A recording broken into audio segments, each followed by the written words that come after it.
Welcome back. Today we're talking about a 26-year-old Irish defender who can also play as a defensive midfielder called Maurice Nugent from Ennis in County Clare.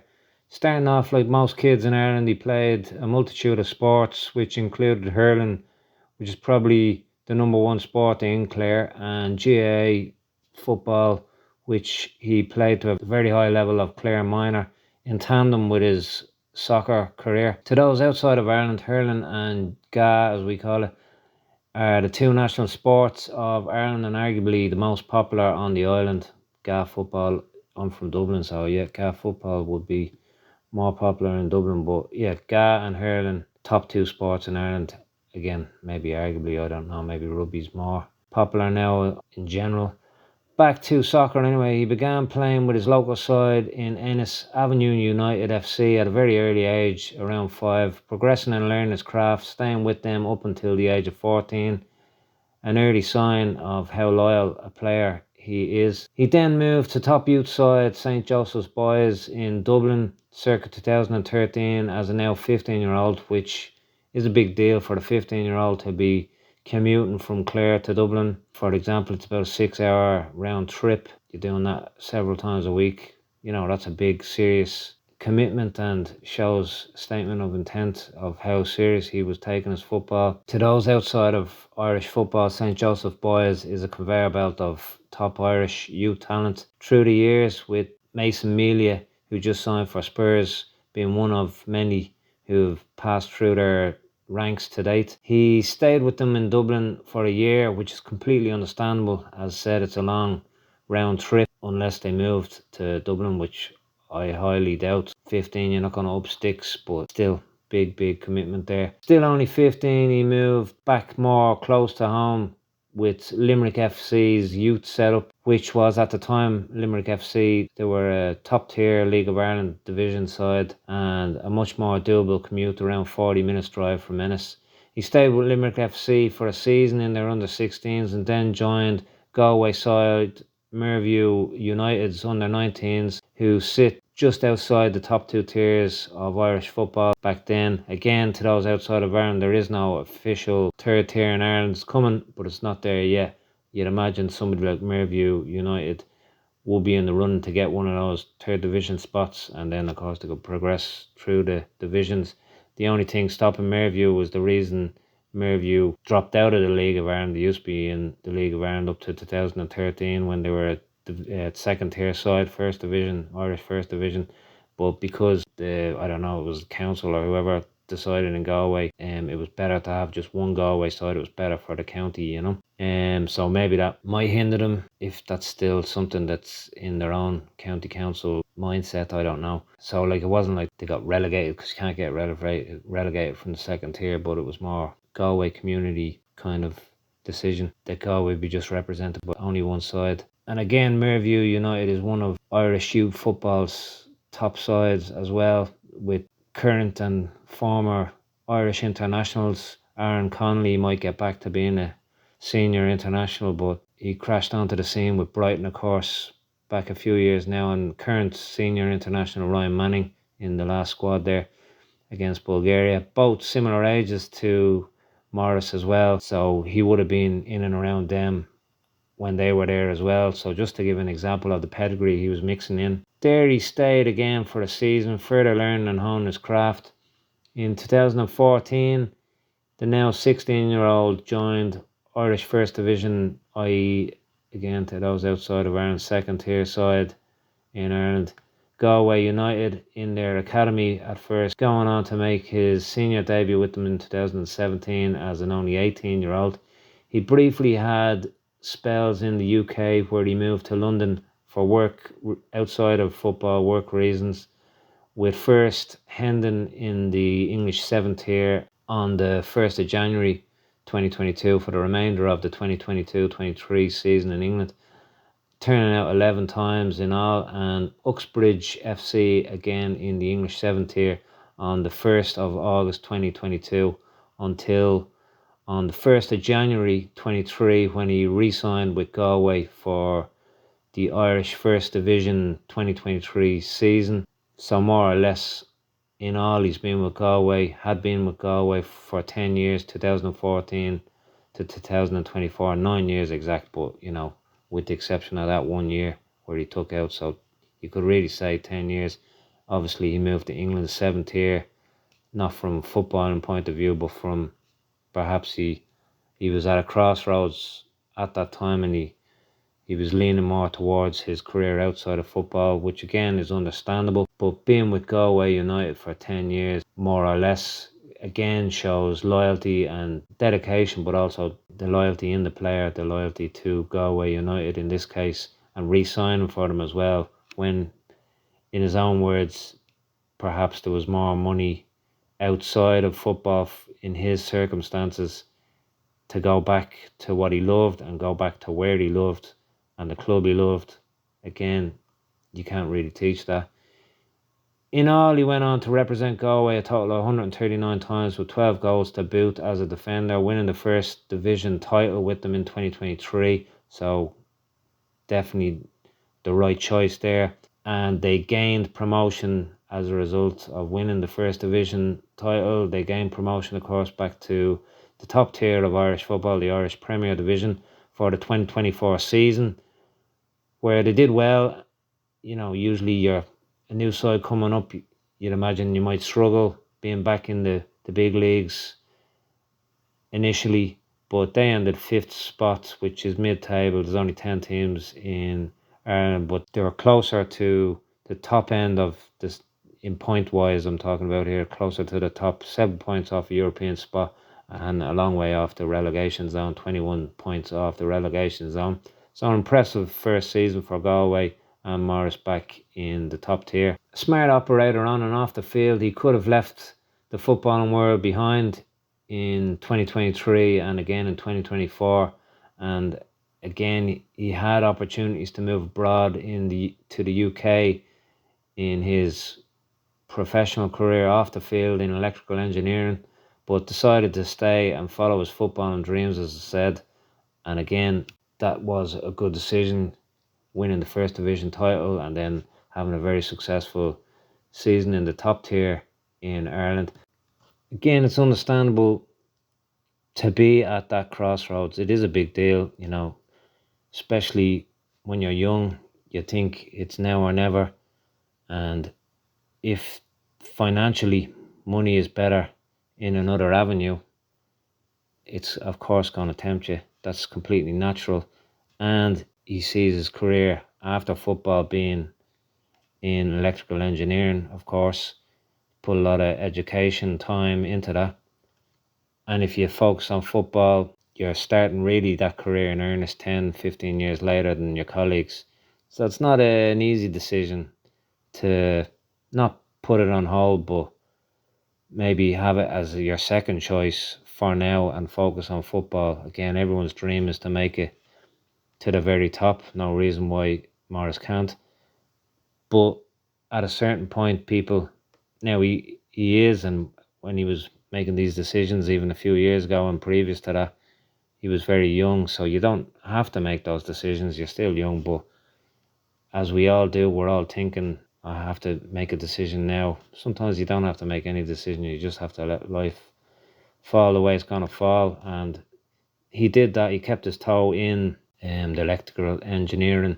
I think he was doing 20 hours a week, and he was training football with Galway, training full time as well. So it's hard juggling both, but it's good that you have an employer or an industry or whatever that is allowing you to pursue your dreams. Because in the end of the day, when you're 120 or whatever age you live to, and you look back on your life, you're not going to go, yeah, well, I'm glad I kicked football to touch. You got to follow your dreams. That's life, isn't it?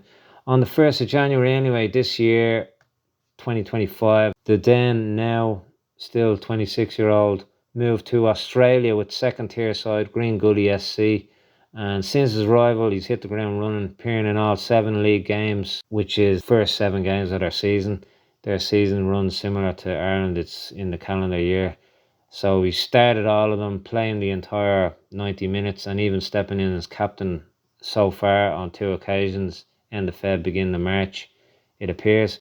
Gully sit 12th out of 14 in the first 7 games, after the first 7 games, but a lot of games to play, of course. Not a great start to the season for them, but for Maurice, on a personal level, of course, he's going to be looking at the team, and again, that's great testament to the character of the guy. But from a personal point of view, as an outsider looking at it, it's been a good move for him so far, and it's worked out perfectly for him so far. Again, there is a lot of football to play. It's very early stages yet for the club. Who knows where they'll end the season, which runs from February to September. So time frame, it will have suited him. He just came from Ireland, going to the other side of the world to Australia, but it's the same footballing season. So no doubt that's also helped him hitting the ground running, because he's used to playing the same time, though the climate will be better in Australia.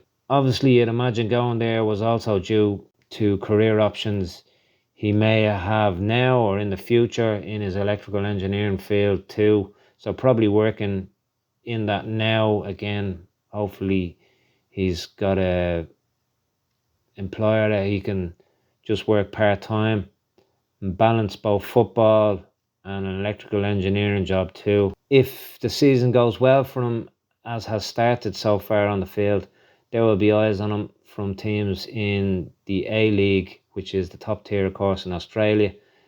Similar to the MLS, they don't have relegation or promotion in the A-League, so it's not like Green Gully can get promoted. So again, no offence to Green Gully, it's kind of irrelevant to Maurice Nugent on a personal level if Green Gully don't do great in the season.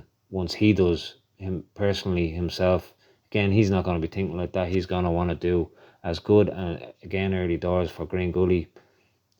So yeah, they could be right up there at the end of the season, but it doesn't matter anyway. They're not going to get promoted to the A-League, is my point there. So the next step for him is the A-League. Put in a solid season, Green Gully, do extremely well as he started, and then get picked up by an A-League side next season. You'd imagine at that stage he would probably have to take a hiatus from any job off the field, perhaps. Internationally, he's represented Ireland at university level in the past in the equivalent of University World Cups in 2017, Taiwan, and 2019, Italy, in which he captained Ireland as well. Obviously, to get senior Irish international football, he would need to be playing at a higher level league than he's in at the moment.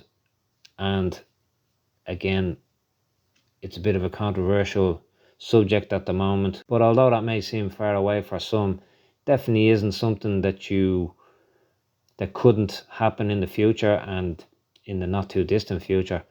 If he got to the A-League playing week in, if he got, let's say, to the A-League next season, playing week in, week out, in my opinion, that means he's in the picture at a sufficient level. Unfortunately, at present, the Irish management, they don't really take players from outside of Europe. Again, it's not a definitive decision, but it's just not something that's really looked at. Like, there's other leagues around the world that Irish players are playing to a very high level, and in my opinion should be considered, like the MLS, like the A-League, and even in mainland Europe there's a lot of players seemingly getting overlooked that are playing at a very high level. So really, if you're outside the UK catchment, you're not getting a look in at senior international football. In my opinion, again, that's a missed opportunity and something really we should be looking at now. Like, I don't know why Ireland doesn't cast a wider net for senior internationals. So regardless, he's not in the A-League now. Again, if he was, he should be in contention to other players in other similar level leagues, but at the moment he's not. But if things continue to go well, there's no reason he wouldn't, couldn't, and shouldn't be, and then be in contention for Irish senior caps in the next couple of years, all things being equal. And again, he's only going to be 27, 28, peak footballing years. Having played at 2 international competitions for Ireland at university games in 2017, 2019, in the top 2 tiers of Irish football, winning the first division title, high level GAA football. Again, to those outside of Ireland, that might seem like nothing, but it's a big deal in Ireland, and it's very similar to football. So a stint in the UK, albeit in the 7th tier, now in the Australian 2nd division, where he has already been captain of the side in only his first 7 games. So he's highly thought of by management and clubs. At many clubs he's been at, because he's been captain before. So again, that's something to know, because being captain throughout your career by different management teams shows you're highly thought of and respected by both players and management alike, along with also the fact he's mixed with top players, former and current Irish internationals, and circles in general he's mixed in. It's clear to see his pedigree on the pitch, and clearly has not met his ceiling yet. Again, he's only 26, so he's coming into his prime. Clearly has more gears, levels to step up and go through. Where his ceiling is, who knows, but it's ahead of where he is, and he will get there. How high he can go, who knows? He could go very high. I wouldn't be shocked to see someone like this in the future as a senior Irish international. It's definitely doable. He is capable of making the top tier in Australia, of course. You'd imagine in the next year that's going to be an option for him next year. And from there should be further options, which he probably will factor into his very successful career off the field too. So perhaps maybe the MLS or back to the UK, of course, with very lucrative deals in the Middle East as well. That could be an option. Having excellent job offers as well off the field in tandem with his pro career. Also, if a big offer came, he may go a different route altogether and put his electrical engineering career on hold, which again is a very feasible option for him. But these are all future options he will have to contend with, and it's never bad to have options. For now, he just needs to focus on his priorities at present, continue to excel on and off the field, and the rest will happen, of course, as it happens. And he will continue to make the best decisions for himself, family and career. Player coming into his prime. Where he'll go from here will be very interesting to see, and continued success to him. If you liked the video, send us a like, subscribe, or leave us a comment. We'd love to hear from you. Or buy us a coffee at the link in the description. And as always, we'll be watching.